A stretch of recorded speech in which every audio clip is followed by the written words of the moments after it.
This month, I am highlighting people who are doing great things in their space. Let me say that again. We're bringing on guests, and we're going to be doing some show and tell down in the month. But we're highlighting people that are doing things in their space. And tonight, we've got a very special guest that we're going to bring on in just a minute. But I'm so glad that you're here. If you are new to me, I'm Dr. Dwayne Wood. That's Wood with an E. The E stands for endocrinology. And here on the channel, I educate, I empower, and I encourage you to take charge of your health and your life and create the life you want. That's huge, because we know that if we are able to harness all the things that are around us, harness the information that we get, harness our support system, and harness that power that comes from above, then we're able to achieve great things. And so this month, as we walk through, as we talk to all of our guests, that's going to be the push, right? So education, empowerment, and encouragement. If you've not done so, also go ahead and subscribe to our channel, Dwayne Wood MD, and you'll see it right there under my name, right? Dwayne Wood MD. You can find us on all the social media platforms as you are trying to connect with us, okay? So without further ado, let's go ahead and get our guest on. Now, I've known this gentleman for, man, I don't even know how long, but it seems like we've always known each other. We talk about all kinds of things when we run into, usually it's, kind of heady things, right? He's a smart guy, but he's coming on to share with us what's been going on in his life. He is a professor at Oakwood University, and I can't go through and read all the things that he's done, but we're going to have him give us a little thumbnail when he comes on. This is Dr. Onesimus Otieno. Let's go ahead and give him a hand clap and give him some music as he comes on. Dr. Otieno, so we are so happy that you're here, that you took time to come join us tonight. Thank you. Thank you. Awesome. I'm glad Awesome. to be here. Glad to be here. Can you believe that we're at the end of 2022? It went just a bit too fast for me. Oh man, yeah. And I guess the pandemic, coming out of the pandemic, and I say coming out, even though we're kind of still in, having all this time away from each other, it just made this time go by so much quickly, so much quicker, if you will. Yes, definitely. And especially for some of us who are still straddling different continents, time flies a lot faster that way. Yeah, I can imagine, having to adjust, and we'll talk a little bit about that here in a minute. So why don't you go ahead and just give our viewers just a minute or so to tell them who you are, and we'll get into what you do and how that came about here in a minute.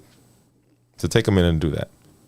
Well, I'm a professor of biological sciences at Oakwood University, where I have been for over 20 years. It's actually going to 21 now. And I teach the pre-med in the biology department, and I've enjoyed it a lot. And one of the other things I like to do is I like to spend my summers doing international development, and that has taken a lot of my time. I call Huntsville home, and this has been a really good place. All right, I love that international flavor that you added in there. So so you teach biological sciences, Correct. and recently, recently you've made I don't know what if it's a pivot or a switch or a change or an addition, whatever we're gonna call it.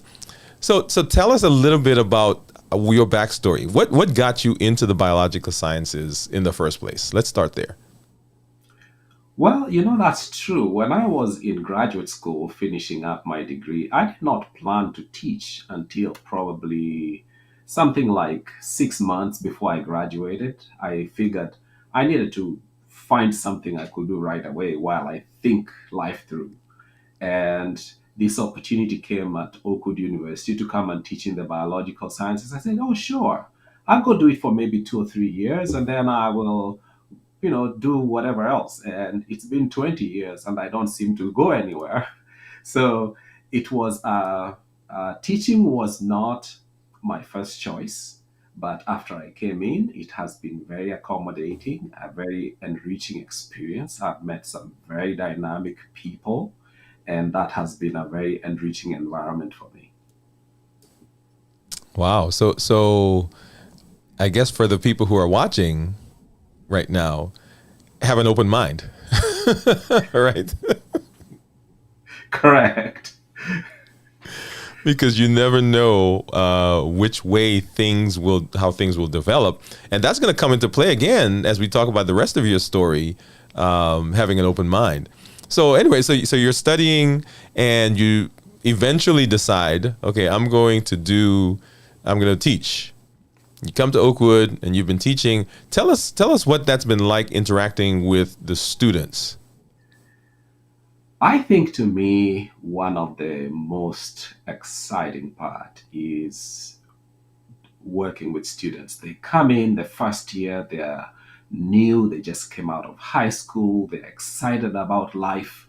And then a semester or two later, they take those hard classes and their attitude changes towards life. Some of them want to change majors, they want to drop out. And, you see them transition through. And then they find their way and they get really excited. And fourth year comes, they're graduating, they've already gotten scholarships to professional schools, they're going to great places, and we see them transition. I mean, you see them grow right in front of your eyes. They come and live in a very different way. Wow, wow. So coming, yeah. So they're growing in front of you, uh, like you That is said. true. Another thing about Oakwood is that uh, kids can come there from pre-K and beyond the campus until they get to college. So some of those who come into my class are the ones I knew from when they were in preschool. So it's amazing when you see, you know, their lives generally unfold right in front of your eyes. Wow, wow. Okay. So you're teaching, enjoying it, and the biological sciences. When you, I guess, initially were studying that, what was the plan? Well, I was actually, my PhD is in entomology. That's about insects and agriculture. So that was my goal. I study about insects, learn how to manage them in agriculture, get into industry, make some big money, and enjoy myself.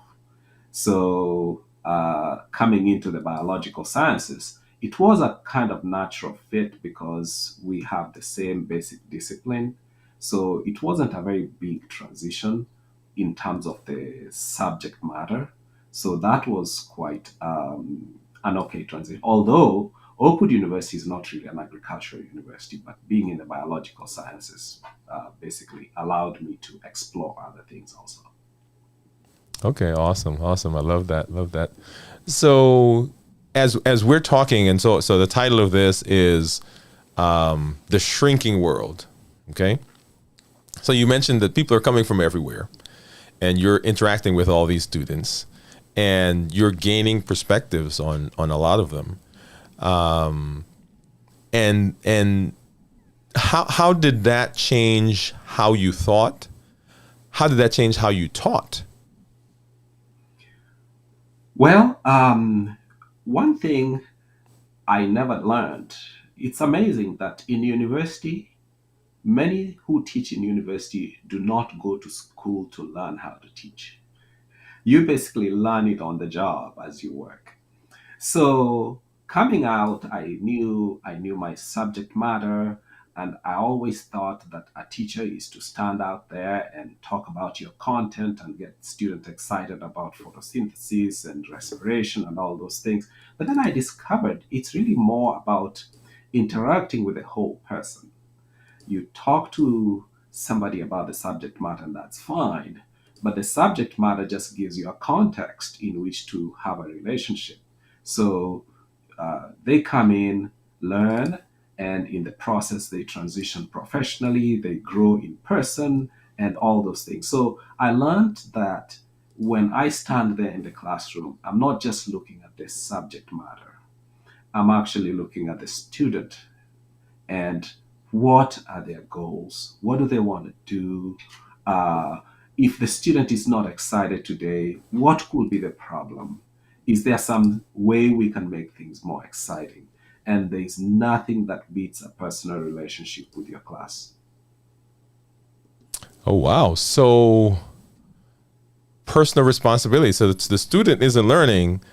So it's not the student's fault. It's like, what can I do to make it more engaging? Exactly. That that could be a new thought for a lot of people, right?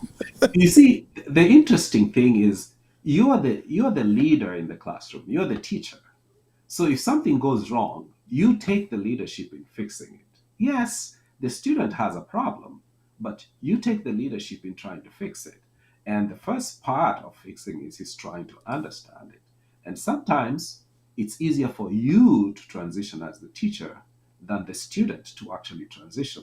Sometimes we expect students to come prepared, and when they are not, we feel like, oh, maybe they shouldn't be here and all those things. But the point is that you're the leader and you're the one with the tools in order to actually create the process and nurture it. Wow, wow. So that okay, that's a teacher's heart. Correct. I never knew that's what I came to do until I was actually in it. I love it, love it. So anyway, so you're at Oakwood University, and I know, and you know, the viewers will find out that here in a minute. So you are, so your family's here, and you like international because you were born. Where were you born? Tell us a little bit about that. Well, I was born in Kenya. I Hmm. grew up there, did my undergraduate out there, and then I came to the United States for graduate school. So I came when I was, quite a grown up to the US. And one other thing that ties into this whole international thing is when I was admitted into the graduate program at Ohio University, I was there going there to study environmental science. But of course, I didn't have money. But they told me that if you apply to go to the School of International Studies, then we will give you a scholarship. So I took the scholarship because I needed the money.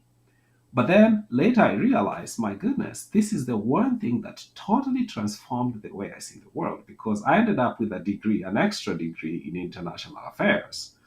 And it didn't make sense until I was actually in the field.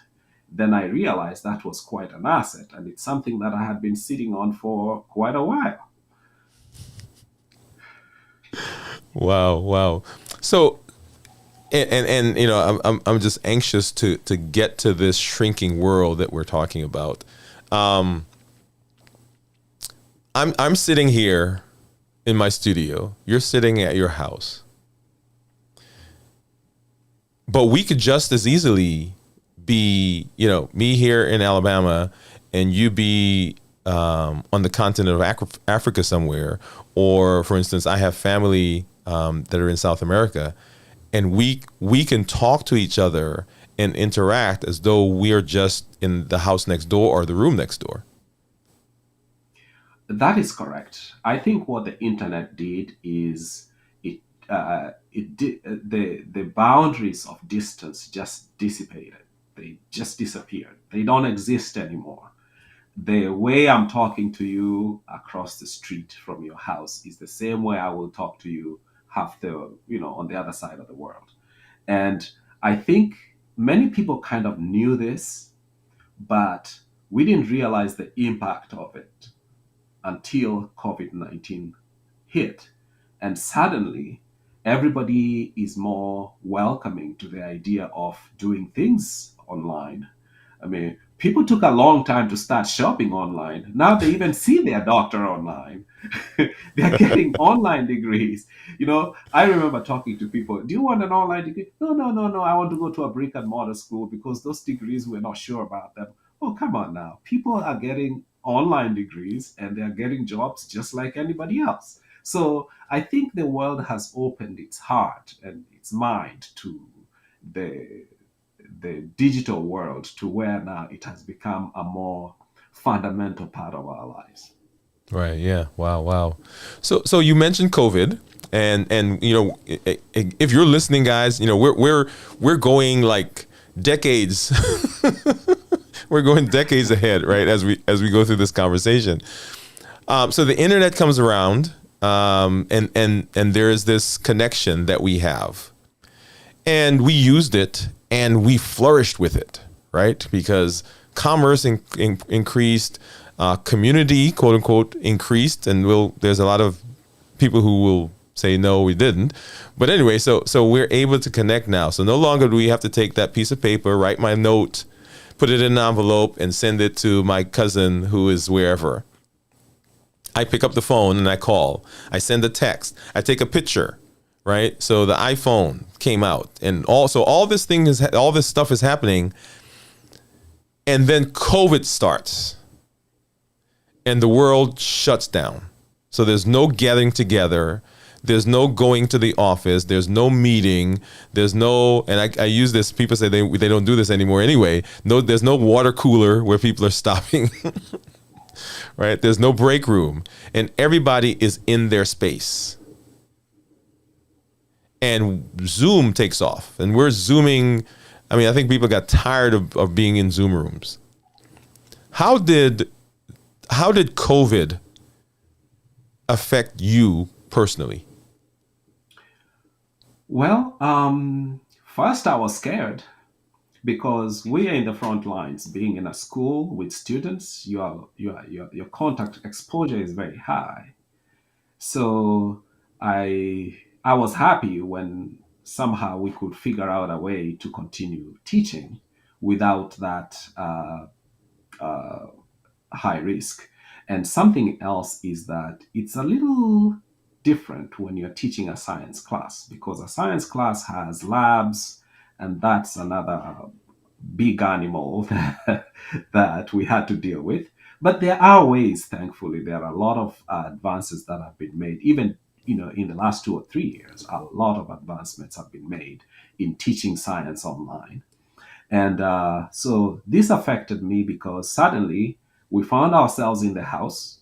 We wake up in the morning and nobody goes anywhere. We just stay at home and get into Zoom, stay on Zoom all day, have long evenings, long nights, and so on.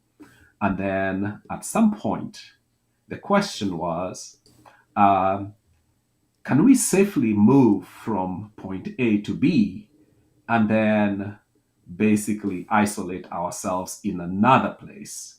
And that's where the whole idea of, if you can safely move from one country to another and continue what you're doing, then pretty much you are in a good place to do it. Wow. I forgot where I was. I think I was in a group. Anyway, and so one of the guys in the group went to the Philippines for a trip, or I forgot how he ended up there. And he was from the UK, and he was in the Philippines, I don't know how long, a week, 2 weeks, or whatever. And he went back to the UK, packed up all his stuff, and he went back to the Philippines. And that's where he lives now, and that's where he does his job. But he liked the environment so much that he chose the environment, and then from the environment decides, okay, how do I now do my thing? And I think a lot of people are making that decision, that the environment that I'm in is important to me. So I'm no longer willing to put myself in an environment that I don't like to do my job, because I can do my job from wherever. That is true. It has changed the criteria for making certain choices. Say, for example, you wanted to go and live in New York, but then you had to go and look for a job in New York so you can move to New York. But now you can carry your job with you, so you just go. And that has changed a lot of things, to where even the metrics of decision making in terms of where should I live, it basically has changed a lot. I know in America today, there's this whole idea that your zip code determines a lot of things, the school you go to and so on. Now, you can imagine the moment you go virtual, then everybody is on the same front line. And zip code doesn't matter. What really matters at that point is connectivity. Are you connected to the internet, and how fast is your speed? The moment you have that, then you can literally be anywhere. Wow. So so so let's bring in a word, and then I'll ask a question. So globalization, right? What what what does globalization really mean? Define that for us for a minute. Well, I'm trying not to have a lecture and a lecture situation here, but what we mostly understand by globalization is where basically the international boundaries fade away and people interact freely around the world.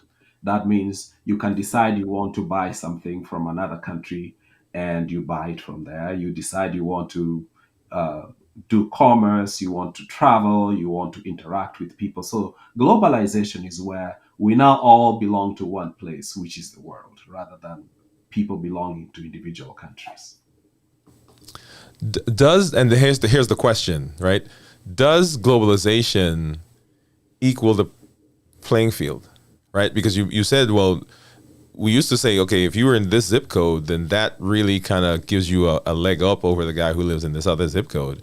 But if now we're globalized, right, where you can do things from anywhere, does that begin causing some equity in different areas? That is true. It's positive in some ways, but definitely it's negative in other ways. It's I look at it as changing the currency. We used to measure prosperity in one way using certain variables.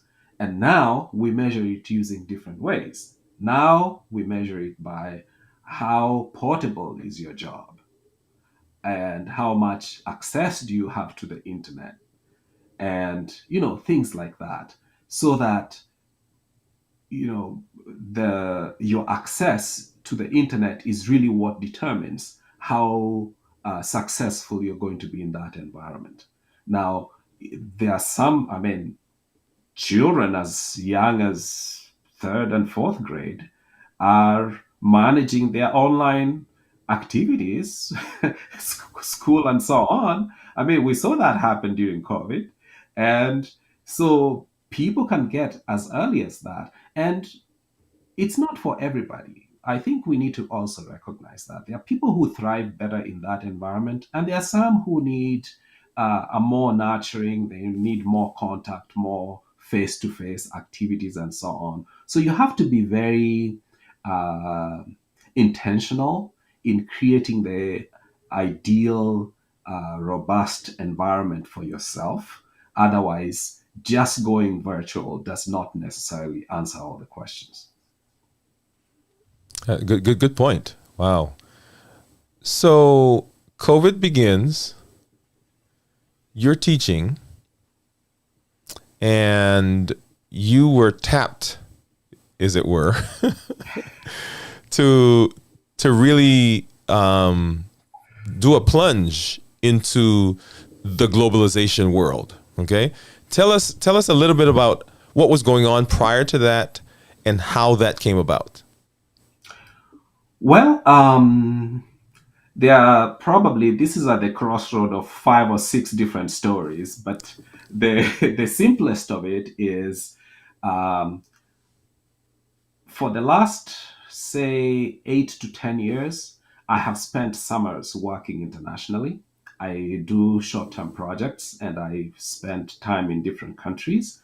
I think right now we have I have been to about 9 countries in person.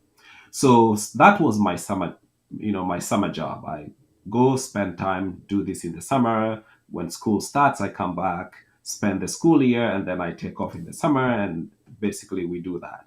So during COVID, a few things changed. Some of those programs were trying to transition online. There were delays everywhere. So I ended up in Nairobi, at the actually at the end of the summer when school's supposed to start, but then because of all those delays, we're not able to do this and the other. So I end up in a situation where I say, well, I'm going to take some time off and finish this and basically figure the rest of the things out. And then, of course, I ran into this other process or partners who are who have a very ambitious goal. Their goal is to basically transform the digital environment so they can give 30 million youth a dignified and fulfilling career. I thought, wow, that sounds simple Okay, enough. so what do we have here? Well, we have a Oh, rectangle, and we want to find the perimeter of this particular. where'd that coming Okay, from? All right. well, Apologize for that that. wasn't me. That wasn't me. Okay, so basically, I found myself in a place and I had the time to participate, and that became the next thing that I did. So I just basically jumped in. That was an area I was very passionate about. So what we did in Where'd that that's year, coming okay. from? So what I did in that year was to basically help faculty around the world transition to online teaching. Wow. So you are now the teacher for the teachers. Correct. Not that And I planned to do it. It just basically it's one thing that opens and leads into another, and you find yourself, oh come on, I don't know. This is what I was apparently prepared for, and just you just keep walking. wow, wow. And I mentioned before, and so let's bring this all around. I mentioned that we should have an open mind, right? Correct. And so here you're in some positions and you moved around and you're tapped to say, hey, we want you to do this thing. What goes through your minds when that happens? Because you've got a family, you've got a job, right? You're doing a job, and this now changes what you're going to be doing. Well, when you live in a place for 20 years, up and going is not the easiest thing to do. And, professors are very conservative. They just stay in one place for 50 years. so, so of course, the way I looked at all this was it has to be temporary, and then we do the best we can, and then basically move on with it because it's a very rapidly changing world.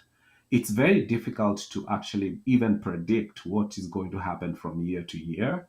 So I think even the way I look at it personally is what can I do best right now?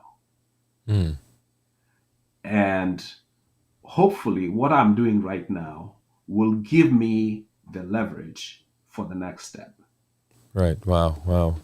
Now, tell me that number again. 30. How many people are they trying to help? 30 million in 30 million people. by 2030. Oh my goodness. That's an amazing number. You know, yes, it sounds like a big number, but when you think that by 2030, there will be 375 million youth in the continent at that time, they Hmm. feel 10% is not a big enough number. But that was just their humble attempt at making that transformation. Right, right. Wow. So talk to us about the countries, and I don't know what you could tell us or what you're doing. Obviously there's some things that you can't tell us because it's still in the works. But tell us what you have been seeing as you've been traveling, right? Because we're here, and we watch the news and we hear the numbers. 30 million people that are going to be educated that we're putting money into. But what is it like on the ground? You know, I have the program I worked with had 8 institutions, what 10 institutions in 8 countries. And we had all the way from the Middle East, Africa, and Central America. Now, that meant that you had a very broad range of situations. There are institutions that were closed, and even the institutions did not have a way to communicate with their students other than on TV and radio, national TV, and tell them, okay, school is now opening, you can come back. Or they wait for the president to declare that schools can now open. So everything was in total disarray. Now, what I've also noticed is that the private institutions had a very big incentive to bring the students back because they don't get money unless students are coming and going through their programs. So they had a very high incentive to actually transition to online, maintain their students so that the students can keep working towards the academic achievement and so on. So I have seen a big difference between private and public institutions. I have seen the importance of infrastructure. Now, if you did not have some form of online learning management system before COVID, when COVID came in, that was not the time to look for it. Those who survived were those who already had it, had the infrastructure. They just basically needed to lean on it some more. But those who didn't basically had to pretty much drop out and close down school until, everything happened. So there's this value of resilience we're talking about. Resilience is when you might be doing well now, but you have to ask yourself, what if things change? How quickly can I transition to the next thing? And the places, the people, the groups, the organizations, the institutions, like you said, that survived were those that were able to pivot because they had maybe the underpinnings of some structure. Correct. They already had some structure in place. I mean, there are some institutions that transitioned within a week. They shut down. They tell all the teachers, go home, set your classes. We're going to set up everything. Everything is online. We'll give you a week to prepare yourselves. And boom, a week after they were on. Now, there were some institutions in some countries where you just went home and waited for the minister for education to say when schools are opening. And some actually stayed home a whole year. Wow.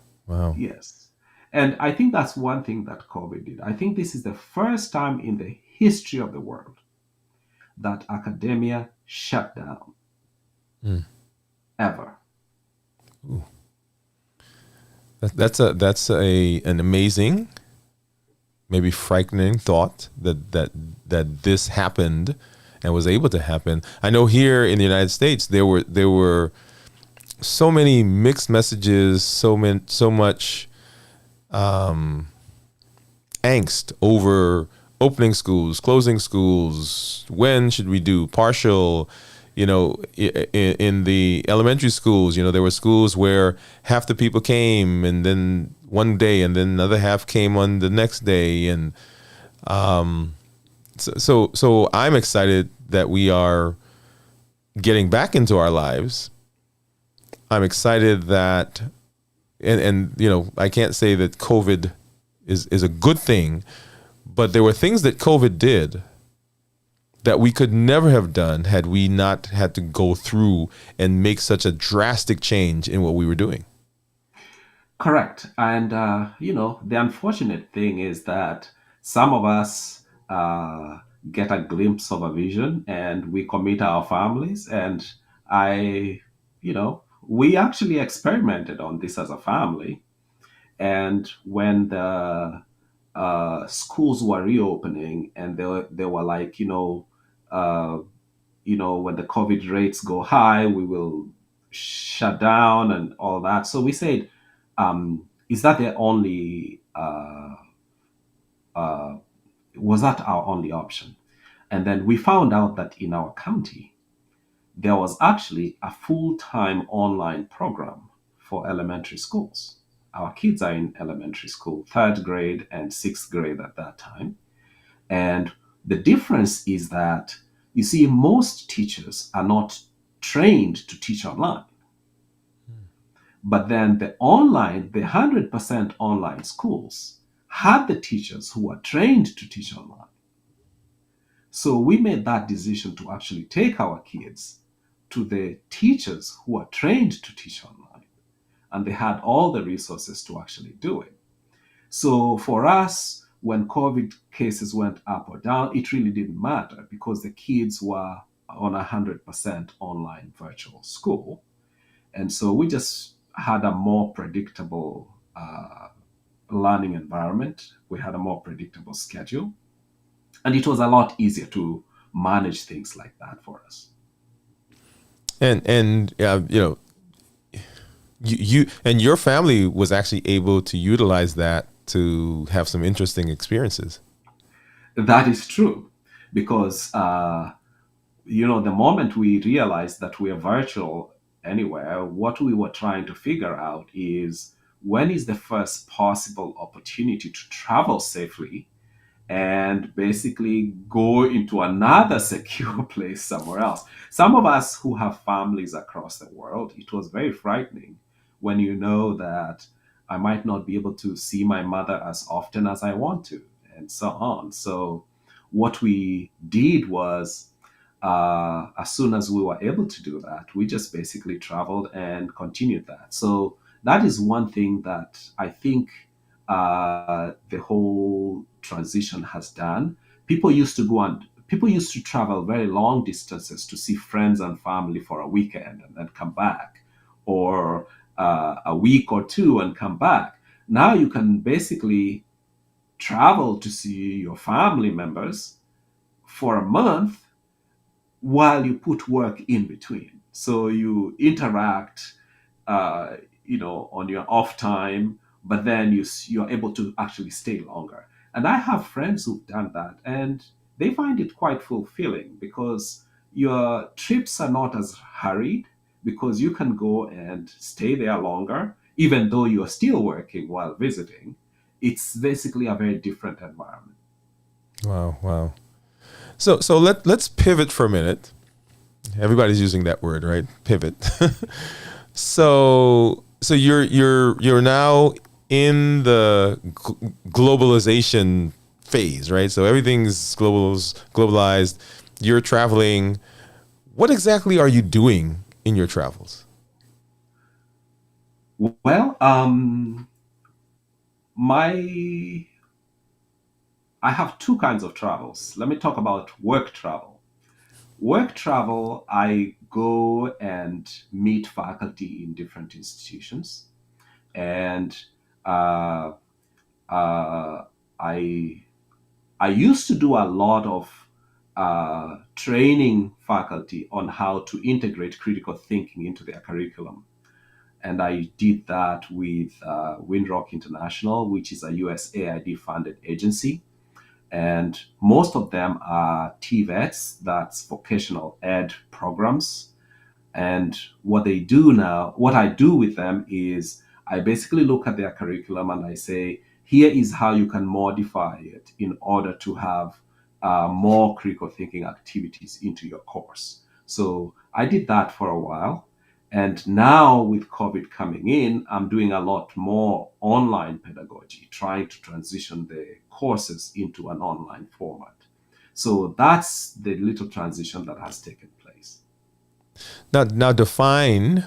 I don't know if define, but explain to us critical thinking. And there's a specific model that you use that you were telling me about. And I know there are lots of different ways, lots of models that are out there. I actually signed up for one of the courses that you recommended for me, by the way, on critical thinking. Good. That's nice. You're So gonna like it.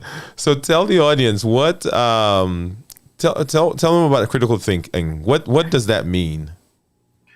Well, critical thinking sounds very good, but it's a lot of things to different people. But The bottom line is that it's a more systematic approach to the way you think, the way you process information. Now, the quick and nice and fancy way I like to say it is that critical thinking is thinking about your thinking while you're thinking in order to make your thinking better. I like it. That's well rehearsed, right? Right. I like it. So thinking about your thinking while you're thinking about your thinking to make your thinking more, make your thinking better. So as you're going around the world now and you're looking at the institutions, you're looking at their curriculum, you're looking at their faculty, what is the benefit? What is the benefit of teaching them more critical thinking? Well, I think what has happened now is people have come to the full realization that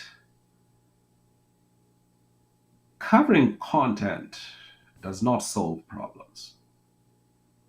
You can know everything about a pathogen, but in order to manage it in a human population, there's a lot more that goes into it than just understanding it. There's the way people think, there's the politics of it, the sociology of it, there's a lot of things.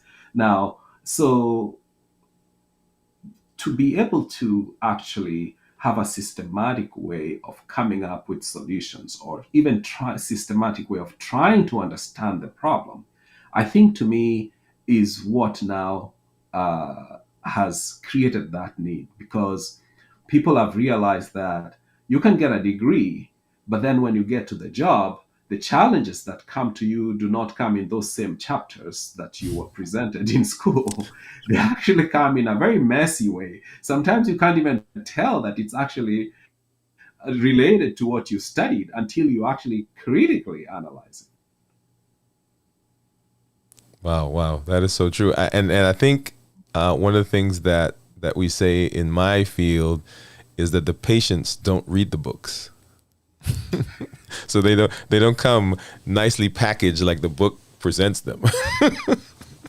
Correct. And sometimes even just having a way of understanding the problem, even just being able to understand the problem, much less trying to find the solution. I think that it takes a lot of skill to actually pull some of those things out. Wow. Well, let's take a break here, Dr. O, and we're going to come back and we're going to finish up this conversation. We are talking with Dr. Otieno about the shrinking world, this globalization, and then critical thinking, some things that he's been doing in his field, and how COVID and globalization have impacted his life and the things that he does. We're going to take a break now. We're going to hop over to our amazing question wheel, and we're going to go through that, and then we will be back to talk some more with Dr. O. So let's do that right now.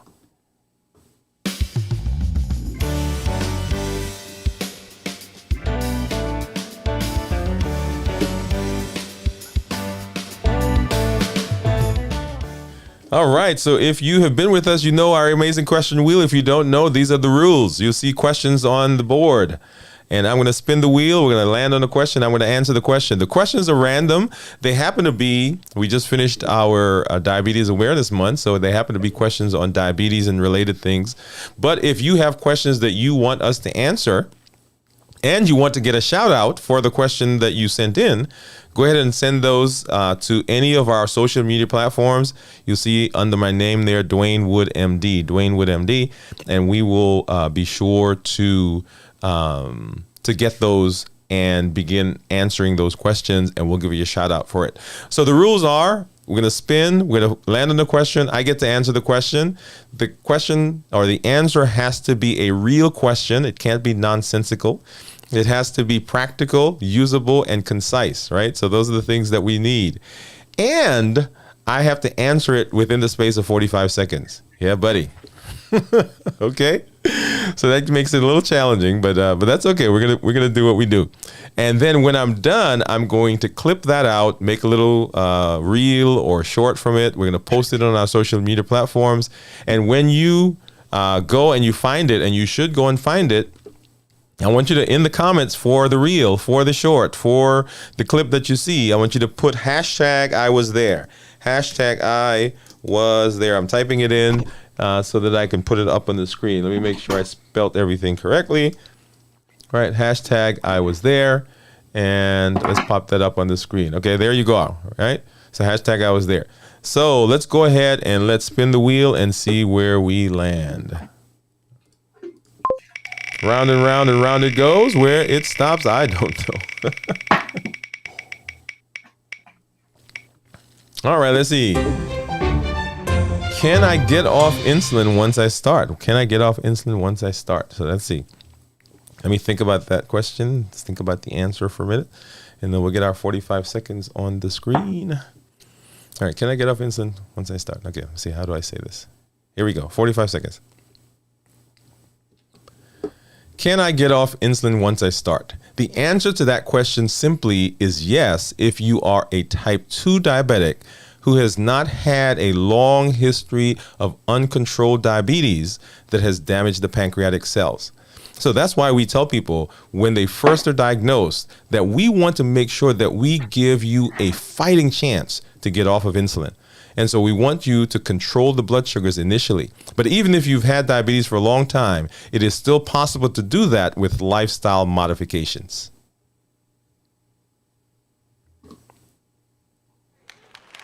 All right, did I make it? I think I did. I think I still had a few seconds to do that. All right. But anyway, so that's our amazing question wheel. You will see that on our social media platforms, right? That should go out sometime tomorrow. After, I don't know, 1 o'clock or 2 o'clock in the morning. So find it and then hashtag I was there, hashtag I was there. We are in the process of talking with Dr. Otieno, who is discussing with us our shrinking world, globalization, and now we're talking about critical thinking. So let's go back and let's finish up that conversation with him and amazing information that we're getting so far. So Dr. O, once again, thank you for coming on and hanging out with us. Thank you. So critical thinking, and I, as I was going through, and I think I did like maybe 4 or 5 modules so far in the thing you showed me. And I am amazed at, even in the short time that I've been doing the module, my ability to now see things a little differently. It's amazing. We say critical thinking, and I like to tell people that there's the part where you are thinking, and there's a part where you have conversations about what you're thinking about. But there's also the listening part. And those critical thinking skills are actually very active even in the way you listen. So it just totally transforms your world because you see things in, different colors. And it basically, let's say you are black and white contrasts right now. And then with that, it just gives you 5 different colors. So you have the opportunity now to manipulate information in so many different ways because you have the ability to now analyze some of that information and apply it in so many different ways. Wow. Yeah, it's amazing. And one of the things that I've done with it, and I think we talked about this, a week ago, 2 weeks ago? Wow. When you showed me 2 weeks ago when you showed me the thing? Yes, correct. So what I always tell people, and you see it there on the bottom of the screen, educating, empowering, encouraging, right? Education so important, because if you don't have education, so if you're not becoming informed, then your ability to think critically is hampered because you don't have the input from, for instance, like now you've been to all these countries, and so your thought process about globalization has even evolved beyond where it was. Correct. And you basically measure things differently. You prioritize things in a different order. You understand things differently. You even understand yourself a lot differently simply because you've been around other people who maybe bring some of those things about you to your attention. Yeah, yeah, wow. Well, tell us, Doctor, where is this all heading? I mean, what's the we have these changes. The world is changing. The world is getting smaller, right? We're able to talk more, communicate more. Where are we heading with this? What do you think? What do you think the future is? Well, I don't know if there's somebody who can precisely tell you where, what things will look like in 10 years from now. What I can, the only thing I can assure you is that we're not going back. Even when even when we transition, like we said, okay, let's go back to schools have reopened and so on. Well, what we found out is that schools that had uh, all face-to-face classes now have online classes that they are offering because some students have discovered that maybe this is something that works for them. So we now have a dual system actually running, and it's like a rising tide. Usually the tide, you know each wave hits and goes back, but each wave basically comes more and more stronger and so on. And I don't know if there's going to be a total retreat. I doubt there will be, but there's definitely a lot of transition taking place. Now I know there's a lot of incentive for people to maintain that directional movement. Because think about all the companies out there that are keeping workers at home. They are no longer renting space for them. They don't pay utilities for those spaces and so on. I mean, there's a lot of economic benefit for such people. And the workers who are working home are not asking their employers for, part of their utility bills or anything. Some people are just happy to keep the same job and get paid the same salary. But your employer, on the other hand, is saving a lot of money for that. Now, I think the whole idea of access and democratization of information and access, I think to me that is something that is going to totally transform the way we do things. Yeah. Are there places where you think people have to be, I'm going to say, use a new word, non-virtual in person? Or is it just that we haven't found a way to do that yet? I think it's more like we haven't found a way to do it virtually. But I don't imagine that there's something that can be impossible about, about doing things virtual or remotely. Now, you can imagine the average time that a refugee spends in a refugee camp somewhere in Africa is 27 years. That means there's a social disturbance, or whatever disturbance happens, people take refuge in a refugee camp and they stay there until they're 27. That means they went there when they were just a newborn baby. Now you can imagine somebody like that suddenly being told you can go to a central tent somewhere and actually get a college degree. I mean, it is totally transformative. And the way internet is being used and the way it can be leveraged to transform people's lives, it's just not, for some of us who had those opportunities, maybe it was like inconvenient. We have a choice. I want to go face to face. But there are people who actually had no college education. until suddenly there is an online school in a refugee camp that you can go sit in a tent and access an internet portal and actually learn something. Wow.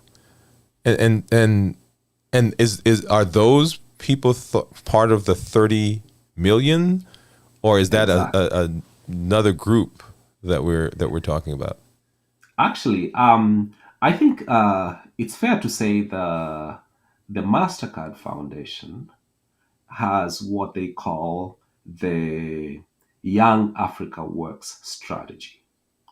And this is where the 30 million by 2030 comes up. And so their whole idea is that if you want to give people a fulfilling and dignified occupation, you first have to give them education, give them the tools they need, and that way then they can find their way around. But without those tools, they basically are lost even when you take them anywhere. So these are some of the things that there are various. The whole thing is a strategy, but then it comes into different packets. Some of it is scholarships to students in various places. Some of it is increasing the capacity of universities to actually accommodate those students and that type of work. Now, in fact, the MasterCard Foundation was started in 2006, and they had so many students under their scholarship programs that when COVID came and the schools closed, the question was, how do we take these people back to places where some of them have not been for a while? So, in trying to accommodate those changes, somebody came up with an idea, why don't we actually help the institutions transition to their online teaching? And that way, then we can extend the education that way. So, it's usually, you know, some quick thinking, somebody that is faced with a situation and starts something, and the next it grows into something bigger. And I see that a lot. It's very hard to plan something specific. I think that the only way I can say is you just plan to take advantage of the best opportunities that you can find. And once you do that, then you'll always be doing something new. Wow, wow. So I love that. So Dr. O, why don't you do this for us? Why don't you take a moment and tell us what you're doing right now, just a little bit. And if people want to connect with you, they want to send you messages, maybe ask questions, how they can reach you. Well, I am a professor of biological sciences at Oakwood University, so it's easy to find me at Otieno, oakwood.edu. I am on LinkedIn also. Now, I am a professor of biological sciences, and I also call myself an e-learning consultant. All right. Well, I love that. An e-learning consultant. Well, once again, thank you for coming by and just spending some time with us talking about globalization, this shrinking world, about critical thinking. And I hope you will allow us to pick your brain again. And as you're doing things, and it's something that I've become interested in as we've talked, that maybe we can do some other things. Maybe we can do when you're on one of your trips, or maybe I can come with you. And how about that? Yeah, yeah. What do you think, guys? Think I go with I Dr. will O be, I on will one be of his so trips, delighted. I will be so delighted to take you. and maybe we can do a show when we're away. So, Dr. Joe, hang on for a minute while we close out here, and then we'll talk again. Thank you so much. All right, guys. Well, thank you for being here. As I said, I am in the process of Vlogmas. So this is our day number 1. Come back tomorrow. I've got a very special guest. This is a very special person to me. This is one of my twin sisters. As you guys know, we do a YouTube channel together where it's called Into the Woods. And you've heard us talk about various things. So she's coming on tomorrow night to be with me on this show. We're still doing Into the Woods tomorrow night, by the way. So we'll do this show and we'll talk a little bit more with her. So Vlogmas, our goal is to highlight people who are doing things in their space, wherever they find themselves. Globalization is happening. It's here, right? What I am doing right now, content creation, and the people that I'm connected with, the people who I have met, people who I consider to be friends that I've never met personally, right? We've never met in the real world. I did meet a couple of people as I traveled who I met online, and we were able to connect. And so that's what this is all doing. We're changing. We're evolving. We are improving. And as you know, I say that my goal is to educate, empower, and to encourage, right? To take charge of your life, take charge of your health, and create the life you wanted. This is Dr. Dwayne Wood. We thank you for being here. Come on back tomorrow. Danita Wood is going to be with us, and we've got a lineup for you going through the rest of the month that is so exciting. I'm glad that you were able to spend this time with us. So let's get some music and let's get on out of here. Good night.